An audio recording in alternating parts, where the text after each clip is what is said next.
As rap music becomes more of a melting pot than ever, many rappers get their core fan bases in rap when they might be incorporating elements of other genres into their music. The obvious examples that come to mind are rappers who transition into making pop music, such as Eminem or Post Malone. Both of these artists have addressed their ventures into pop music, with Eminem mentioning that he never wanted to make a crossover into pop music to begin with. But through looking at the numbers, some have argued that Eminem has been leaning more towards pop ever since 2010. There's a great article that talks more about this at full length and provides some really interesting numbers that I'll leave a link to in the description. Meanwhile, Post Malone has made it very public that he doesn't consider himself a rapper, nor does he want to be pigeonholed into rap, which I think brings about questions about pop rap as a genre, as many rappers have had appearances on huge pop songs, but might not necessarily be classified as pop music. So I guess it really depends on your definition of pop music, whether it's a genre that has its own sound, or if it's simply whatever is popular at the moment.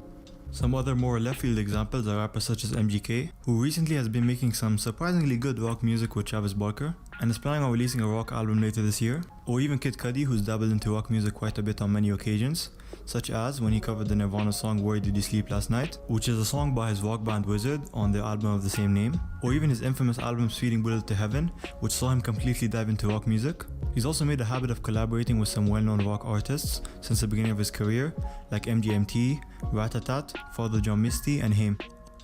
Also, both Young Lean and Lil Peep have pulled from emo and punk music, with Young Lean releasing an album last year under his art rock persona titled Nectar, which is an album that has been compared to other contemporary art rock artists such as Beck and King Krule, and he even has his own punk band that's been active ever since 2014.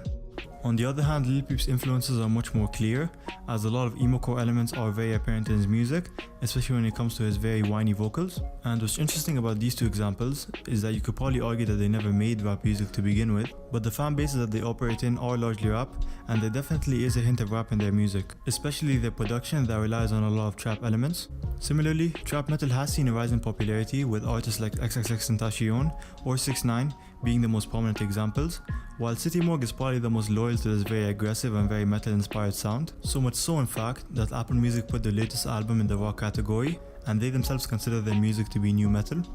And finally, Mac Miller's well-documented growth from fat rap into a much more mature blend of R&B is an example that I think illustrates my point really well. Now, something interesting that I wanted to highlight and discuss is that the majority of the examples that I mentioned, and others that I didn't in general, do happen to be white artists.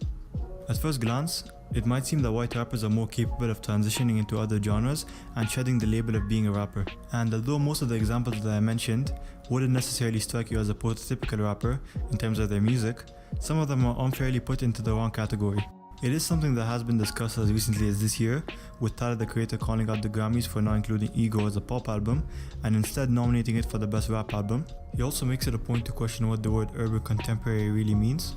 I personally would agree that the urban contemporary category is a very artificial pigeonhole that is used very selectively.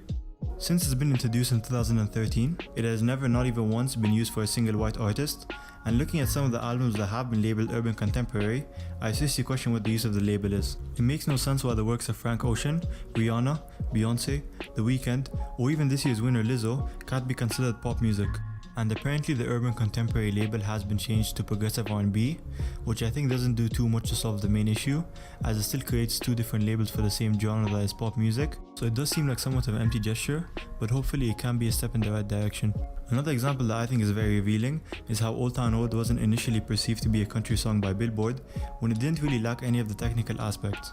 So I think it's pretty fair to say that between the Grammys and Billboard, the music industry does have a double standard that they apply quite often for who qualifies into which genre.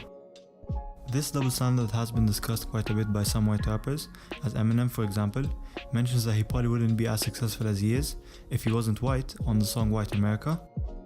While Mac Miller expressed the same sentiments in an interview with The Fader, and believes that because he was white college friendly, he was able to be more marketable, and didn't really have to go through the same things that any other rapper would go through because of his race.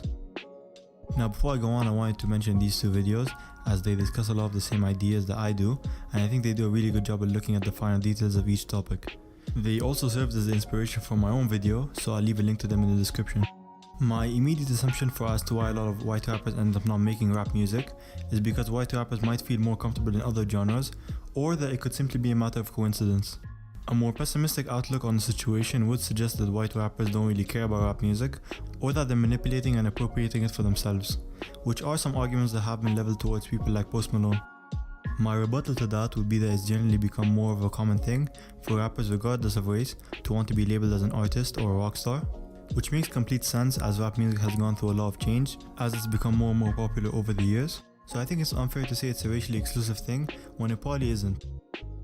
Also, it's not like these artists have completely abandoned rap, but they have incorporated elements of other genres into their music. To conclude, regardless of race, I think that transitioning and blending into other genres isn't necessarily a bad thing at all. And it's something I'd argue is necessary for any genre to evolve as time goes on. So yeah, let me know what you think, and thank you so much for watching.